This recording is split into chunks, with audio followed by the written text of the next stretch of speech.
Just a quick video to say about karma of our actions. I'm contemplating the karma of my actions right now because I had an accident. Nothing to worry about. No one got hurt.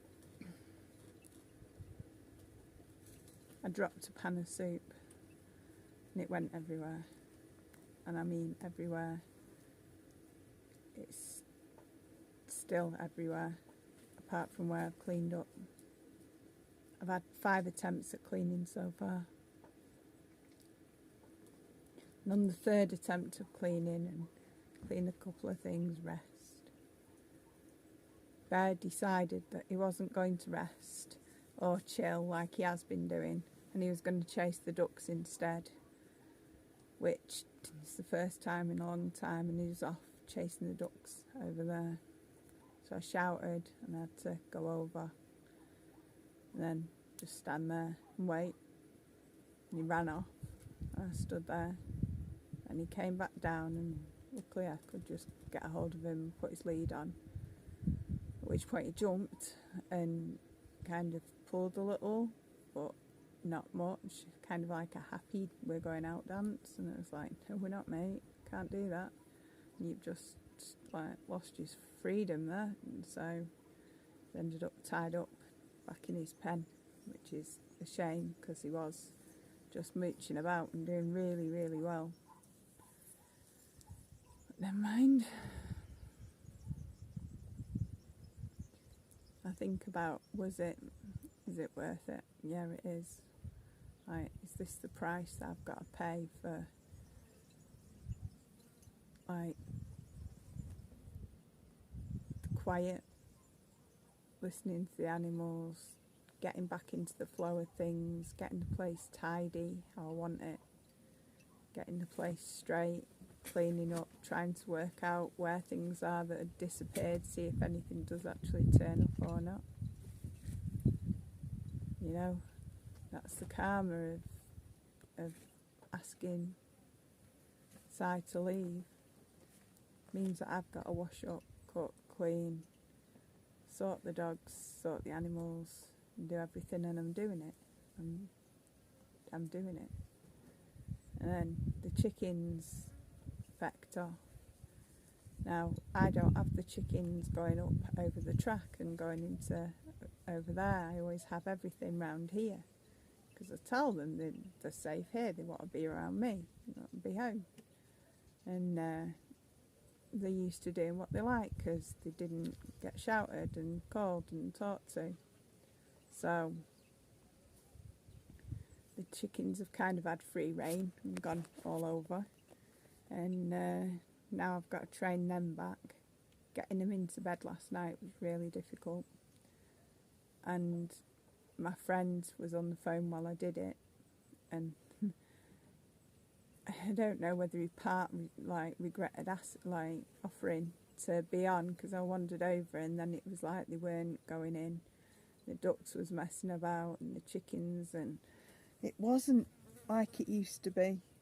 When I went, everything got done in seconds, like, well, not seconds, but 5 to 10 minutes, everything was always done, no problem. It was just dead swift, everyone knew what they were doing.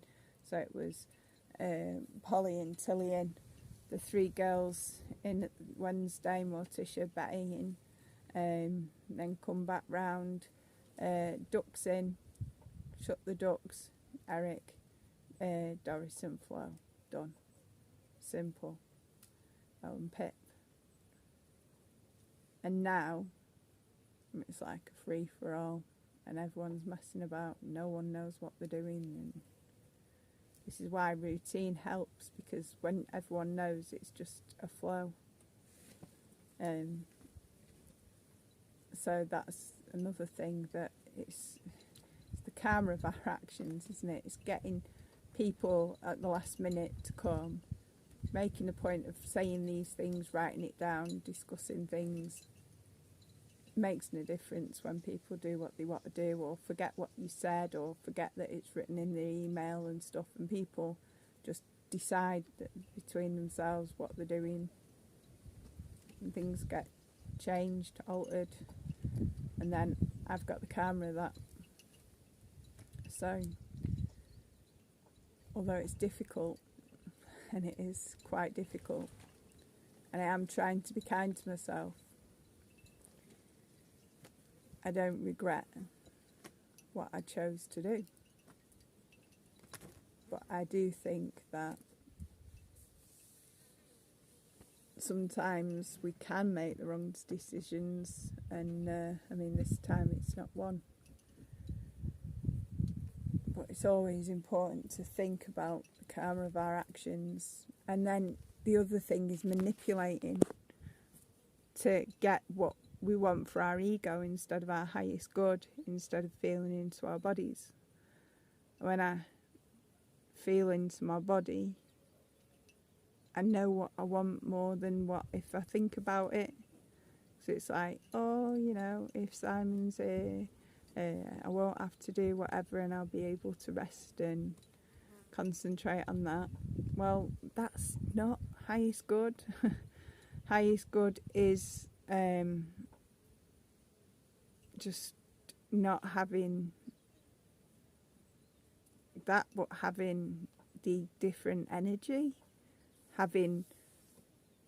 being able to clean and tidy and get everything up without it turning into an argument or anything.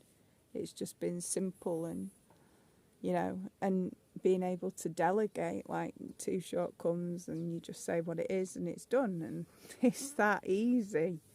Like, Jane came, I said what I wanted, done. no issues. Taught what I need to Andrea and Tom, done, you know.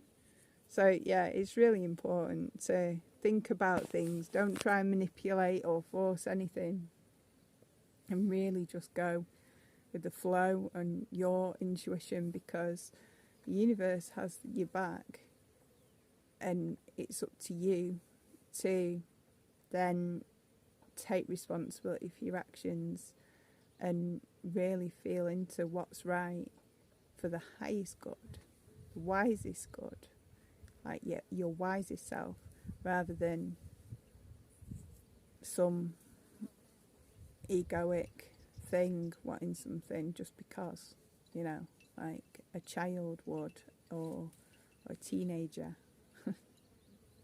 So here I am, resting, hoping that I've got the energy, well, praying that the energy for tonight, putting the birds away, will be there, and that I will be able to put them in with ease, much more ease than last night, and that we will gain our flow yet again within a few days, and that the food will not go to waste, that I'll be able to clean up tomorrow, that's got to wait till tomorrow, and that no harm will come to anything in the kitchen, because the cleaner will be here and do it just in time, and everything will work out just fucking swimmingly.